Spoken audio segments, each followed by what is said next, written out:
बारामतीच्या कृषिक 2026च्या प्रदर्शनामध्ये शेतकऱ्यांना रंगीबेरंगी फुलांच्या प्रजाती पाहायला मिळतात। 40 पेक्षा जास्त प्रजातींची फुलं या ठिकाणी पाहायला मिळणार आहेत, ज्यामध्ये जिनिया, रुटबिकिया, शेवंती, सूर्यफूल अशा विविध प्रजातींच्या फुलं आपल्याला पाहायला मिळणार आहेत।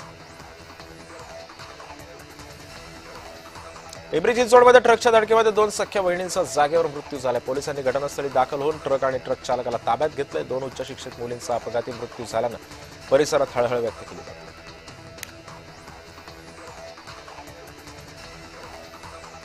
चांदवड मनमाड रस्त्यावरती सिमेंटच्या विटा वाहून नेणाऱ्या ट्रकचा भीषण अपघात झाला। ट्रक पलटी होऊन झालेल्या अपघातामध्ये मध्य प्रदेशातील एका मजूर कुटुंबातील आईसह 2 लहान मुलांचा जागीच मृत्यू झाला। या घटनेमुळे परिसरामध्ये हळहळ व्यक्त होते।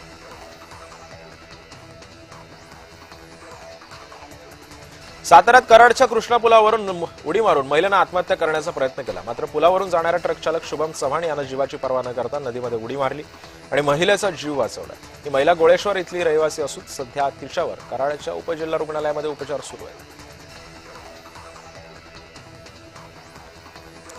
भंडारा जिल्ह्याच्या तुमसर तालुक्यातील तामसावाडीमध्ये वैनगंगा नदीमध्ये बुडून एकाचा मृत्यू झालाय। मकर संक्रांतीनिमित्त 3 युवक नदीपात्रामध्ये आंघोळ करायला गेले होते। पाण्याचा अंदाज न आल्यानं ते बुडाले।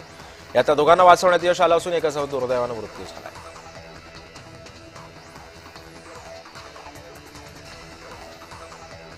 संगमनेर तालुक्यातील वेल्हाळे इथं कृषी आणि डेअरी प्रदर्शनाला 4 लाखांहून अधिक शेतकऱ्यांनी भेटी दिल्यात। यामध्ये राज्यस्तरीय संकरित गाय आणि सौंदर्य स्पर्धा प्रदर्शनाचं मुख्य आकर्षण ठरलं। संभाजीनगरचे दूध उत्पादक शेतकरी प्रवीण जाधव यांच्या होस्टन फ्रिजन या प्रकारातील गायीनं 54 किलो 300 ग्राम दूध देत पहिला क्रमांक पटकावला।